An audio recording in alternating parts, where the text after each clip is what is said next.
dua, tiga. Oke. Assalamualaikum warahmatullahi wabarakatuh. Waalaikumsalam warahmatullahi wabarakatuh. Gila ini. Gue manggil lu apa Sat ya? Gue manggil lu gimana nih? Apa abang, mas, apa pak gitu? Mas saya, mas. Seperti tren-tren Indonesia, mas saya. Oke lah kalau begitu mas kepala. Mas kepala. Sat, tapi lo, gue pikir ya lu tuh kayaknya tadinya awalnya gue liatnya lemes banget gitu orangnya. Tapi ternyata dari udah seminggu ini gue lihat tuh pola penerapan kerja lu tuh rapih banget gitu. Yang gue mau tanya nih, apa sih rahasia dapur SPPG bisa konsisten menyajikan makanan sehat, higienis, dan tepat waktu setiap hari Sat? Yang pasti dari dapur SPPG untuk menjadi konsisten, yang pasti kita menerapkan SOP itu sendiri, di mana kita dari Badan Gizi Nasional telah dibekali oleh Juknis atau petunjuk teknis dari Badan Gizi Nasional, di mana di dalam Juknis itu terdapat berbagai aturan-aturan dan SOP standar operasional prosedur yang harus kita laksanakan sebagai pegawai SPPG, di mana yang terdiri dari staff office, penjaga makanan, relawan, dan tentunya yayasan atau mitra itu sendiri sebagai pemilik dapur SPPG. Oh gitu ya. Jadi lo berhaluannya dengan SOP yang sudah berlaku aja ya? Betul. Gitu ya. Wah, iya karena kan gue pikir gila ini sih kepala SPPG-nya top banget gitu kan, apa namanya, rapi, terus juga sinergitas dengan timnya juga oke banget gitu. Dan alhamdulillah kemarin kan gue temuan di lapangan itu antusiasnya buat lu tuh gede banget gitu kan kemarin. Alhamdulillah. Iya itu. Kira-kira tantangan terberat apa yang pernah dihadapi tim SPPG dalam melayani ribuan siswa nih? Ya, tentunya tantangan ya. Tantangan ini memiliki kategori yang dari mulai tantangan kecil, sedang hingga besar. Namun ya, di SPPG ini semua tantangan itu ada, mulai dari yang kecil besar, namun itu semua kita hadapi dan kita selesaikan dalam sepanjang operasional. Dimana contoh dalam tantangan sendiri untuk SPPG itu lebih di awal operasional. Tantangan itu sendiri di yang dalam kategori berat, dimana SPPG dalam menjalankan operasional ini memiliki aturan-aturan yang tadi disebut di awal SOP, di mana itu juga menjadi tantangan harus kita terapkan dengan ketat dan disiplin. Soalnya ini terkait dengan makanan yang akan dikonsumsi oleh anak-anak, di mana itu harus memiliki standar yang sangat baik dari segi standar kesehatan. Itu menjadi tantangan sendiri. Selain itu juga yang menjadi tantangan adalah mensinergikan dan adaptasi dari tim SPPG yang terdiri dari staff, relawan, dan mitra itu sendiri, di mana SPPG ini jumlah pekerjanya cukup besar sekali yang dapat diserap, karena kita dalam satu SPPG memiliki 47 relawan dan 4 personil staff, di mana jadi total keseluruhan itu 51 orang. 51? Iya, itu jumlah yang cukup besar untuk menyatukan mereka 51 orang untuk kolaborasi kompak dalam menjalankan operasional yang sesuai SOP itu tadi. Iya. Tadi, jadi seperti ini kalau gue bilang kan kompak banget ya tim-tim lu nih. Gua aja nih jujur aja Sat, sebagai media tuh sebenarnya agak ngeliatnya anjir ini parah sih kompaknya gitu. Sampai ya memang kalau nggak kelihatan di media sosial sih ya nggak kelihatan yang ya joget-joget gitu, nggak kayak gitu. Cuman mereka ya bener-bener ke kinerja tuh gue liat tuh memang solid banget gitu. Keren lu Sat, parah. Nah, bagaimana cara SPPG memastikan gizi anak-anak terpenuhi sesuai standar nasional? Baik. terkait dengan gizi anak Indonesia, gimana ini menjadi tantangan tersendiri emang bagi negara kita Indonesia, pemerintah Indonesia, yaitu Bapak Presiden Prabowo Subianto, yang dengan melalui program yang sangat mulianya ini ingin memperbaiki gizi anak Indonesia, di mana anak Indonesia gizinya dalam segi konsumsi makanan masih perlu diperbaiki. Ini memang masih menjadi tantangan tersendiri di Indonesia dalam segi gizi.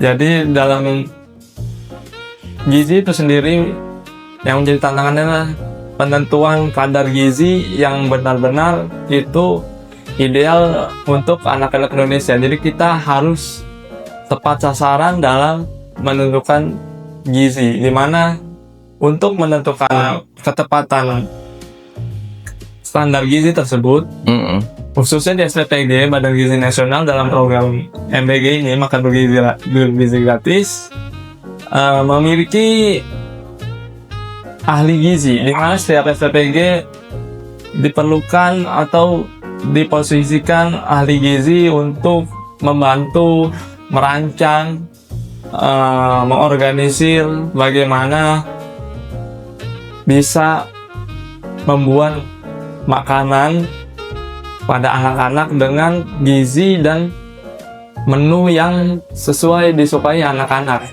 Gitu ya. Samping itu yang disukai anak-anak, namun juga harus memperhatikan kadar kesehatannya, kesehatan dan gizinya itu tadi.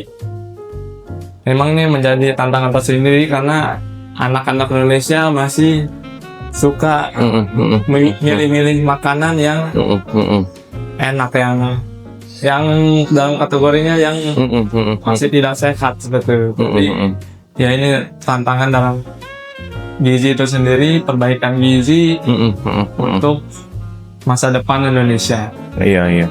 Bro, Presiden emang keren banget ya. Dia mengeluarkan kebijakan fiskal untuk anak-anak. Iya, itu kan hanya outputnya aja kan. Dari APBN itu hanya outputnya aja kan. Hanya outputnya buat ke siswa kan. Ya. Tapi kan lebih dari itu kan ada kontribusi juga, ada kebermanfaatan juga untuk masyarakat gitu. Iya kan? Ya. Bener kan? Betul. Nah, kemudian nih Mas Irsad, seminggu ini apa sih momen yang paling mengharukan banget gitu? Momen paling mengharukan dalam operasional. Ya. Jadi dalam operasional di khususnya minggu pertama kita operasional ini, alhamdulillah kita telah melaksanakan 7 hari operasional.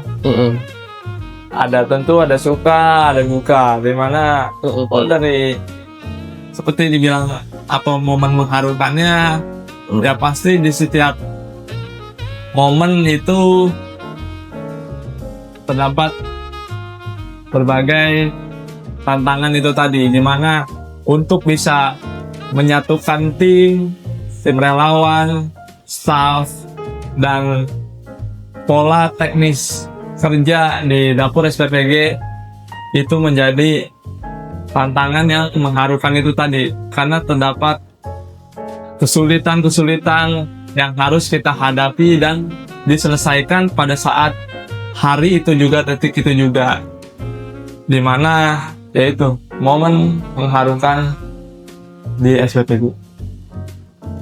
Gokil. Tapi gue sebenarnya lebih terharu kepada impact-nya sih, Mas. Iya. Karena jujur aja ya, tadinya gue nggak kepikiran loh. Yang lu bilang, Bang Jabir itu kelola aja limbahnya buat ini. Itu kan bisa jadi pendapatan kan? Betul.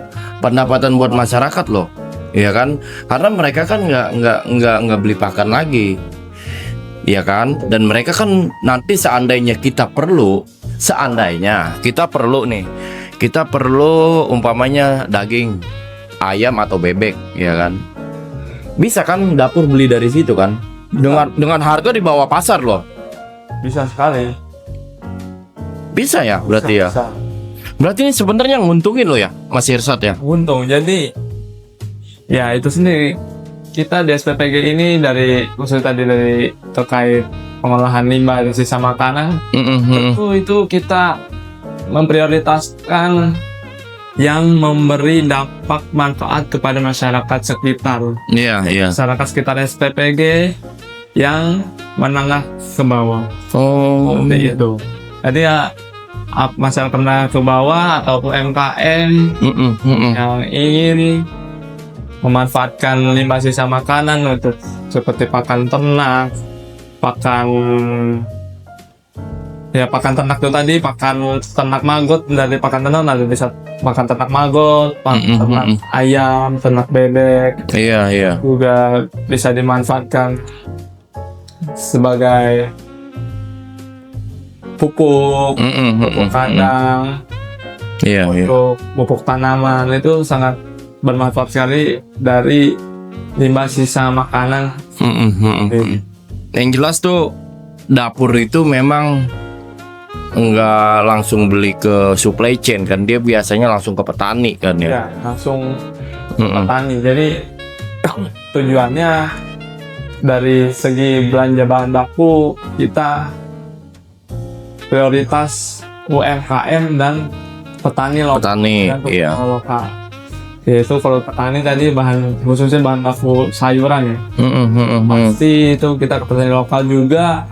Untuk nasi nasi MBG-nya itu sendiri itu pasti kita membeli dari petani lokal dengan beras yang berkualitas juga. Oh, tapi apakah ada itu Mas, kalau juklak harga dari dapur sendiri, harga dari dapur sekian nih gitu, ada nggak kira-kira? Jadi untuk juklak atau patokan harga pasar terkait bahan baku dari Badan Gizi Nasional tidak mematok harga seperti apa, tidak ada standarnya. Jadi Badan Gizi Nasional lebih mengikuti harga eceran tertinggi di wilayah tersebut. Oh gitu. Iya. Iya, iya. Karena setiap wilayah kota di Indonesia pasti memiliki standar harga yang berbeda-beda. Jadi kita untuk bahan baku untuk standarnya mengikuti perkembangan harga di wilayah kota tersebut. Oh gitu. Jadi sebenarnya UMKM dan peternak itu kalau mereka lebih produktivitas saja ya, itu bisa menanggulangi inflasi juga ya dari program ini aja ya. Tentu sangat bisa. Sangat bisa kan? Bisa. Iya, dan kemungkinan pengaruh pada PDRB daerah kan? Tentu Iya. berpengaruh ke produk domestik bruto. Nah, terakhir nih, Mas Irsat, kira-kira pesan-pesannya nih buat teman-teman anak-anak muda gitu, kira-kira dengan adanya fasilitas fiskal dapur yang diberikan oleh pemerintah, kira-kira harapannya dari Mas Irsat sendiri nih bagaimana gitu tentang ajakan untuk anak muda? Ajakan anak muda. Iya. Baik, untuk ajakan anak-anak muda terkait merespon adanya program makan bergizi gratis ini, tentu kita sebagai anak muda, tentu saya juga sebagai kepala SPPG juga masih termasuk anak muda. Kita dari Badan Gizi Nasional merekrut sarjana-sarjana yang berkualitas untuk memimpin program yang sangat mulia ini. Paling tidak berkolaborasi ya. Betul, kolaborasi. Karena ini kan program sosial ya. Kalau kemarin sih ya kita interaksi berdua nih Mas Irsat ya, gue sih langsung terobsesi tuh sama pendapat lu itu gitu. Makanya gue langsung gerak aja kemarin tuh. Wah, gue gerak aja gini gitu. Karena buat apa? Karena menguntungkan gitu. Dari limbah aja, belum yang lain-lainnya kayak gitu.